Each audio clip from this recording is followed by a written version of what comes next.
Hello there, Chris here from Becker's Models, and today I've got a book review. Nice little book here from Inside the Armour Publications.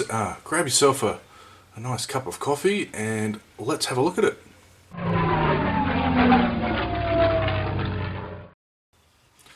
This little book, and it is quite a little book, and I was quite shocked when it came in the package how small the book was, and I thought, oh, I don't know if this is the correct size, but my mind has been changed upon reading it. This is a great little book from the publisher of Inside the Armour, Chris Meddings, who's also the author of two of the main articles in here. And the concept is, what he's done, he's got together himself and four other chaps to really go to town on how you can improve your cockpits. And so the format, excuse the glare there, but I've got to keep this illuminated. So the basic format of the book, and it's, I can't remember how many pages, I think it's just under 100 pages, or 67 pages, there we are. The format of the book is, well, I would say it's a book within a book within a book. Each one of these modelers takes a completely different approach, and it's, even though you've got this tornado cockpit on the front cover, as you'll see in a minute, there's actually quite a variation of cockpits going on in here. And so don't be put off if you don't do modern jets. Okay, this is only one subject, and anyway, from this you will learn a lot anyway. But like I said, each article is a book in itself. I reckon this could be expanded into a multi-part series. I mean, I really enjoyed it, and I really love the fact that there's different authors, because they all have a different way of presenting their subject.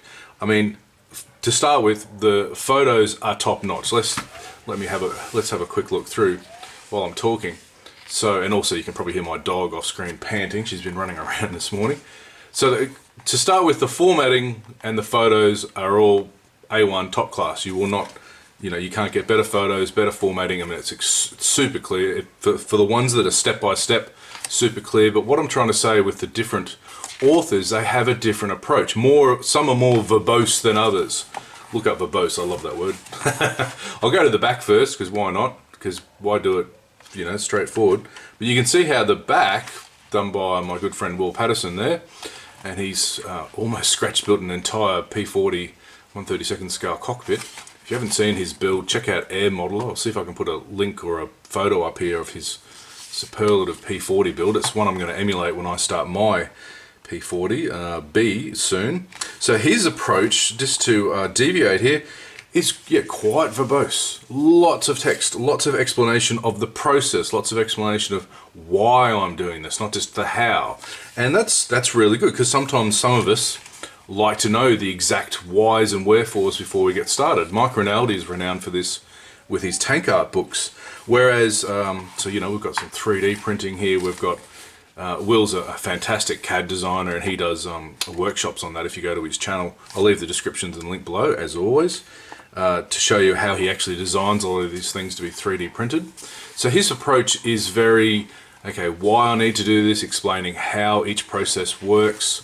And so you don't get as many photos, and I would love to have seen his bit expanded into a complete book, into a 40, 50 or whatever page book, just like the scratch building book I reviewed last year. I'll put a link up there for that one. But then you compare it to, and I'm going back and forth because I don't want to show everything in here, that's not fair to the publishers, but then you go, to the front one where we've got a World War I, what is it, a DHC, yep, the DHC-2 by Jerome Veen, and this is, there's a small explanation at the front, but then every step is explained. So for some of us, we have a different way of thinking and approaching how we do our modeling. Some of us like to have our hand held and love the step-by-step. Some of us like to sit back with a coffee or a whiskey or whatever and actually really think deep about the process. So this book caters to all of us, and I must commend it for that.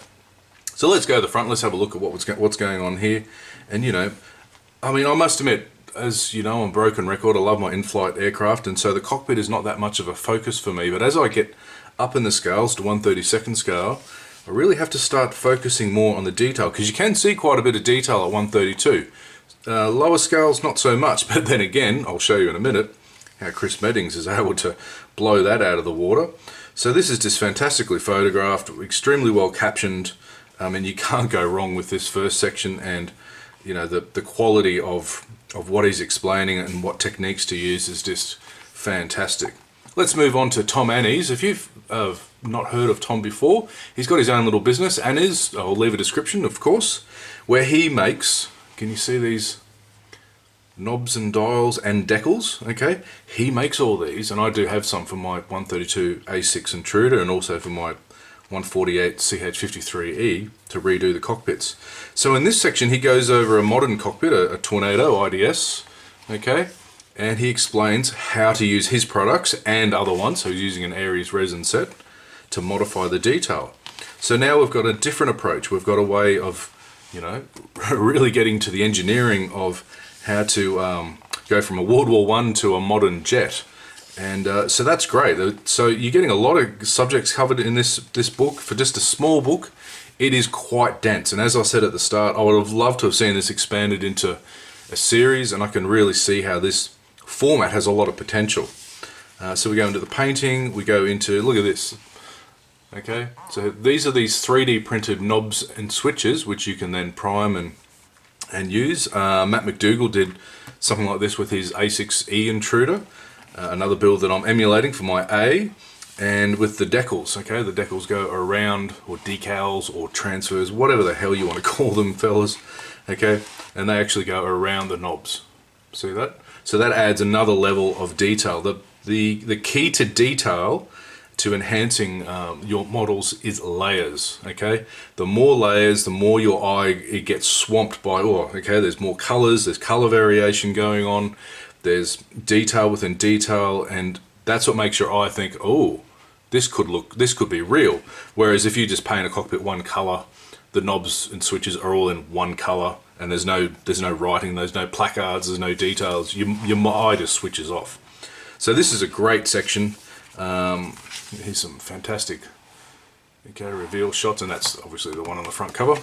And I'll move on to the yeah, okay, Chris Meddings is a superlative scratch builder, and this is a 1/48 scale scratch built cockpit. So again, the subjects are quite diverse. You've got World War I, you've got modern, you've got 3D printing, and you've got old school scratch building. Now I remember something Chris said on his podcast that he does with Will. I'll just zoom to the back there, the Sprue Cutters Union. Big fan of their podcast, even though they make fun of me all the time on that. Is the thing you have to remember when you're reading a scratch building or looking at scratch building photos, and you think to yourself, oh, there's no way I could do that. That's impossible. How are they doing that? I'm just going to give up. No. Chris said this very clearly and very plainly. The picture you're seeing there is probably not the first attempt. It may be the second, third, fourth, or fifth. Okay? Scratch building involves a lot of, what's the word? Tossing. You literally build something and then, no, it's not good enough. Throw it out. I mean, it's just plastic or brass or lead, and then you do it again. It's not good enough. You throw it out, you know. So don't be put off by thinking, oh, this is just too much. I mean, you know, look at this process of making this control stick. He's probably done that 5 times to get it right. And that's where scratch building is, it's a whole other hobby, you know. I'll bring out my old shtick. There's more than one hobby. And yeah, the patience required to do this compared to, say, putting in a Quinta 3D printed set or using the, you know, some other coloured photo etch like I did on my recent MiG-29 build. It's just a whole new level. But again, Chris does a great job here. I've got his other scratch building book, which if you want to see me review, I've got the first one done by Megasonos. Well, again, I'll put that link below, but I've got his subsequent one, which is a lot of armor and ship scratch building instead of just aircraft, which is something I want to get into one day. But yeah, he does a fantastic effort in terms of, like I said, the format, the writing, you know, it's just clear as day. I mean, it's fantastic. So I'll just quickly go through this. So this is 1/48 scale, which is amazing, but then, and we'll keep going. Look at this. He does it in 172 as a second chapter. I mean, oh my God, below. My dog below. It's just, yes. And he's using some Annie's products as well. Okay. So, like I said throughout here, I was, okay, I'll just zoom out. Hang on a sec. Let me gather my thoughts. Widen out here. When I first got the book and I thought, oh, this is a bit of a, you know, it's pretty small. My hand can cover the whole thing.